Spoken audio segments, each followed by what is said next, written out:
आइए अब जरा समझ लेते हैं आज के लिए अहम ट्रिगर्स, खबरें और नतीजे।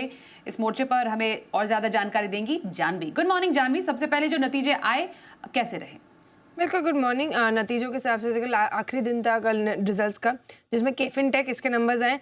नंबर्स अगर देखें तो अनुमान मुताबिक है, थोड़े मिक्स्ड आते हुए दिख रहे हैं। रेवेन्यू 371 करोड़ के पास आया, अनुमान 344 करोड़ का था। कामकाजी मुनाफे में देखें तो 16% तक की बढ़त है। एबिडा भी अगर देखें तो 43.4% का अनुमान था, उसके सामने 40.4% का एबिडा मार्जिन आता हुआ दिखा है। मुनाफा भी अगर देखें तो अनुमान से कमज़ोर है यहाँ पर। एनबीसीसी के नंबर्स की बात करें तो यहाँ पर भी मिले जुले नंबर्स हैं। कामकाजी मुनाफा अगर देखें तो 39% बढ़कर आया है, 20% घटकर आया। कामकाजी मुनाफा 39% बढ़ा है। मार्जिन अगर देखें तो 3.8% पे आते हुए दिख रहे हैं। जीएमआर एयरपोर्ट्स अगर इसकी बात करें तो नतीजे काफ़ी अच्छे दिखाई दे रहे हैं। रेवेन्यू 50% बढ़कर आया है, कामकाजी मुनाफा 70% से ज़्यादा की बढ़त यहाँ पर है। मार्जिन अच्छे एक्सपांड होकर 42% पे आते हुए दिख रहे हैं। टोरेंट फार्मास्यूटिकल्स यहाँ पर नंबर्स अगर देखें तो अनुमान से बेटर नंबर्स हैं। रेवेन्यू 17.5% बढ़कर आया है, कामकाजी मुनाफा अगर देखें तो 19% बढ़ा है। 32.9% के पास जो है मार्जिन आते हुए दिख रहे हैं कंपनी के। नंबर्स मिले अच्छे दिखाई दे रहे हैं। फोर्टिस हेल्थ केयर यहाँ पर मिले जुले नंबर्स है। रेवेन्यू में 17% की बढ़त है, कामकाजी मुनाफा अगर देखें तो 35% से बढ़कर आए। मार्जिन 19.5% से बढ़कर 22.3% पे आए हैं। और मुनाफा की अगर बात करें तो यहाँ पर करीबन 22% की गिरावट है। अदर इनकम घटने से अगर देखें तो मुनाफे पर असर पड़ता हुआ दिख रहा है कंपनी के। आइनॉक्स विंड इसके नंबर्स अनुमान से कमज़ोर है।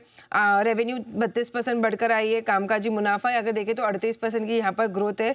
मार्जिन 23.2% पे है, लेकिन अनुमान से काफ़ी बेटर नंबर्स हैं। मार्जिन फ्रंट पे 18.9% का एस्टिमेट था। कुछ कैश के नंबर्स है जिसमें आईआरबी इंफ्रा नंबर्स अगर देखें तो मिले जुले हैं। रेवेन्यू में 7.5% की गिरावट है, लेकिन मार्जिन अगर देखें तो एक्सपांड हुए। 48% के मार्जिन एक्सपांड होकर 54.6% पे आते हुए दिखे। बोर्ड ने बोनस रेशो को भी मंजूरी दे दी है 1:1 के रेशियो में। और ओला इलेक्ट्रिक इस पर नजर रखने की बेहद ही कमजोर नंबर्स है यहाँ पर।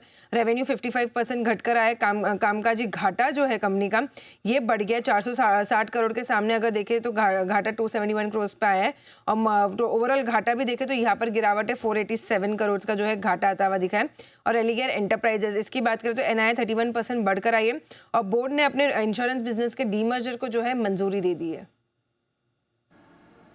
बिल्कुल, तो ये तो लास्ट लेग ऑफ रिजल्ट्स रहे जिस पर पूरी डिटेल्स जानवी आपने दी। अब आज के अहम ट्रिगर्स और खबरें क्या रहने वाली हैं? बिल्कुल, आज अगर देखें तो इंडिया का डब्ल्यूपीआई का इन्फ्लेशन का आंकड़ा आता हुआ दिखेगा। जनवरी में 0.83% का एस्टिमेट है। इंडिया एआई इम्पैक्ट समिट जो है आज से दिल्ली में शुरू होगा। 16 टू 20 फेब जो है ये समिट चलता हुआ दिखेगा।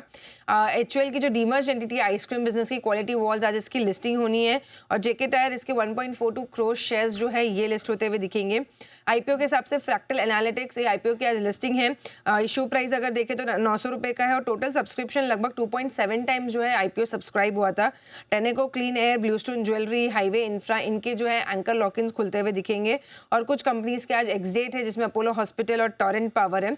खबरों में डीसीएम श्रीराम इंडस्ट्रीज पर फोकस रखना क्योंकि दो demerge entity DCM Shriram international और डीसीएम श्रीराम फाइन केमिकल्स ये कल होगी लिस्ट, तो इनके ऊपर नजर रखनी है। एल्केम लैब्स कुछ फार्मा कंपनीज के ऊपर नजर रखनी है क्योंकि सब्सिडरी की जो मैन्युफैक्चरिंग प्लांट है उसे यूएसएफडी से प्री अप्रूवल इंस्पेक्शन पूरा कर दिया है। फॉर्म 483 के साथ 6 आपत्तियां यहाँ पर जारी हुई है। वहीं पिरामल फार्मा की भी जो एक फैसिलिटी पे जांच हुई थी, जिसके बाद जांच के साथ फॉर्म 483 के साथ 4 आपत्तियां जारी की गई है। Zydus life science ammonium lactate cream के लिए यूएसएफडीए से अंतिम जो मंजूरी है ये मिल चुकी है। ड्राई स्किन के इलाज में जो है दवा का इस्तेमाल होता है। और साथ साथ जुबिलेंट फार्मोवा मॉन्ट्रियल की फैसिलिटी के ऊपर अपडेट आया है कि अब उसे ओएआई स्टेटस जो है ये मिल चुका है, ऑफिशियल एक्शन इंडिकेटेड। पहले इस फैसिलिटी को अगर देखें तो इसके ऊपर जांच हुई थी और 9 आपत्तियां जारी की गई थी। और अंत में मन्नपुरम फाइनेंस यहाँ पर नजर रखना होगा क्योंकि बेन कैपिटल की कंपनी में हिस्सेदारी को जो है यहाँ पर सीसीआई से मंजूरी जो है मिल चुकी है।